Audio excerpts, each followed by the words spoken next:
দেখেন যে কার মধ্যে রাখছে বুঝতে পারলাম দেখা দেন ওই জায়গা দেখছেন পুলিশ র্যাব সহ যৌথ বাহিনী সামগ্রিক অভিযানের ফলে যে আতঙ্কের নগরী ছিল মোহাম্মদপুর, সেই মোহাম্মদপুরের জনমনে কিন্তু এখন শক্তিটা অনেকটাই এসেছে, সেটা আপনাদের বিভিন্ন সংবাদ প্রকাশের মাধ্যমে ইনশাআল্লাহ ফুটে ওঠে।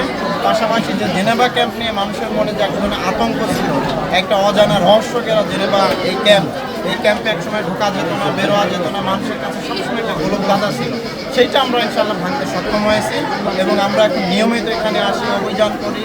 আমরা এখানে যারা অপরাধের সাথে যুক্ত তাদের আমরা ধরে নিয়ে যাই, কিন্তু আদালতে সুপর্দ করি। জেনেভা ক্যাম্পাসে জেলখানার পরিবেশ এটা একটা জেনেভা ক্যাম্পাসে জেলখানার পরিবেশ ভালো হওয়াতে তাদের কাছে আসলে বারবার জেলে যাওয়া যে দেখবেন একজন বলবো যে ভাই আমার তো থানায় 13-14 আছে, ছবি ওইখান থেকে তুলে নেন, আর কষ্ট করে ছবি তুলবেন। তো এখন তাদের যখন চিন্তাধারা এরকম হয় যে জেলে যাওয়া আর আসা রাতের মতো, তখন আসলে আমাদের জন্য একটু কঠিন হয়ে যায়।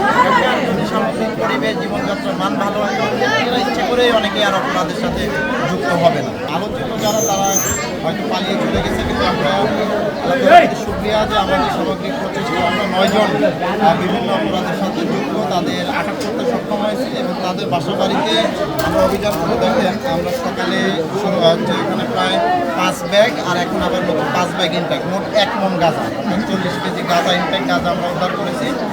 আর এখানে লুজ গাঁজা প্রায় 500-র মতো, ওই যে ছোটো ছোটো পুরিয়া বলে আর কি, এগুলো এক একটা পুরিয়া কয় টাকা করে বিক্রি হয়?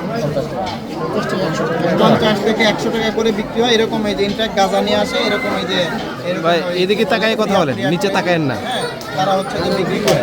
পাশাপাশি আমরা ওই যে অভিযান করে 12টা চোরাই মোবাইল, যে বিভিন্ন সময় যে ছিনতাই হয় বা মোবাইল চুরি হয়, এরকম 12টা চোরাই মোবাইল উদ্ধার করেছি এবং ছিনতাইয়ের কাজে যুক্ত 2টা সামুরাই মানে বড় চাপাতি, সেটা আমরা উদ্ধার করেছি। কিছু ছোটো ছোড়া উদ্ধার করেছি, গাঁজা পরিমাপের কয়েকটা মেশিন, সেগুলো আমরা উদ্ধার করতে সক্ষম হয়েছি।